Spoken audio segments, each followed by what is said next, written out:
बहुत समय पहले की बात है। एक छोटे से राज्य अलसीपुर में एक राजा हुआ करता था। नाम था राजा गप्पू सिंह।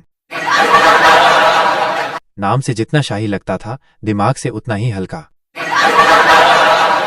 पर हाँ, उसमें एक खूबी थी, हर बात पर आत्मविश्वास से गलत फैसला लेना। गप्पू सिंह को किताबों से नफरत थी, मंत्रियों की सलाह से चिढ़ थी और अक्ल से तो जैसे उसकी पुरानी दुश्मनी थी। पर फिर भी वो हर सुबह आईने में खुद को देखकर यही कहता, क्या बात है गप्पू, तू तो असली बुद्धिमान है। प्रजा पहले तो हंसती थी, फिर रोती थी और अब तो आदत सी हो गई थी।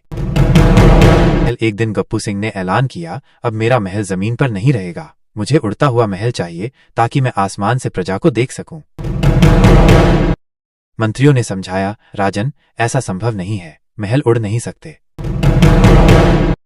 पर गप्पू सिंह ने जवाब दिया, क्यों नहीं उड़ सकते? चिड़िया उड़ती है, पतंग उड़ती है, तो महल क्यों नहीं? एक हफ्ते में पूरा खजाना खर्च हो गया। राजमिस्त्री बेहोश हो गए, इंजीनियर देश छोड़ गए और अंत में गप्पू सिंह खुद सीढ़ी से गिरकर सीधे जमीन पर आ गए। प्रजा ने चैन की सांस ली, चलो कम से कम महल जमीन पर रह गया।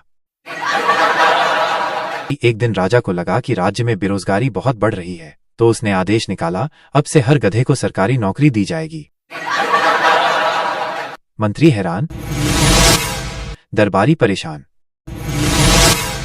पर महाराज, गधे तो जानवर हैं। गप्पू सिंह बोले, जानवर ही तो हैं, इसलिए तो भरोसेमंद हैं। आदमी तो धोखा देता है, गधा कभी धोखा नहीं देता। अब पूरे राज्य में गधों की भर्ती शुरू हो गई। कोई तहसीलदार बना, कोई दरोगा, यहां तक कि एक गधा तो प्रधान गधाधिकारी बन गया। प्रजा को हर सरकारी दफ्तर में सिर्फ ढेंचू ढेंचू की आवाज सुनाई देती थी।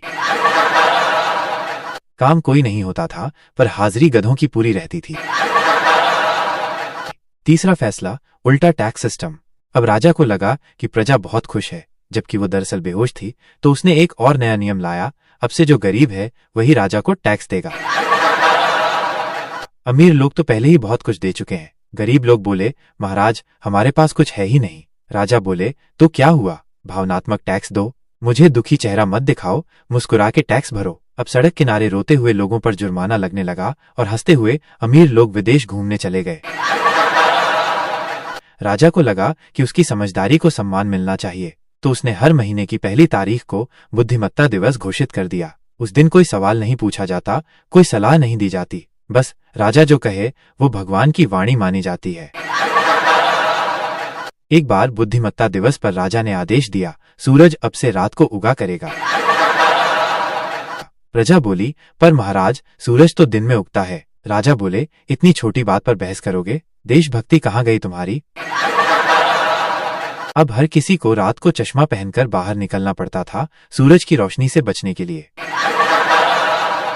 अब प्रजा परेशान थी, लेकिन बेवकूफ नहीं थी। उन्होंने एक योजना बनाई गप्पू सिंह को विश्व के सबसे समझदार राजा का पुरस्कार दिलाने की। एक नकली संगठन बनाया गया, बुद्धिजीवी इंटरनेशनल।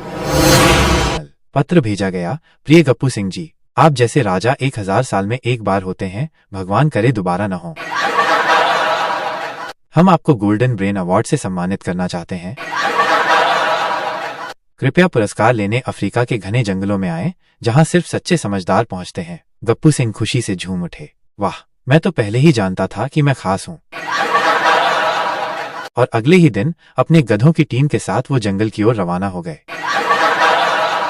अब अलसीपुर में कोई राजा नहीं था, प्रजा ने खुद ही व्यवस्था संभाल ली। पढ़े लिखे लोगों को जिम्मेदारी दी गई, सलाहकारों की टीम बनाई गई और हर फैसला सोच समझकर लिया जाने लगा। और सबसे बड़ी बात, राज्य में अब कोई बुद्धिमत्ता दिवस नहीं मनाता था।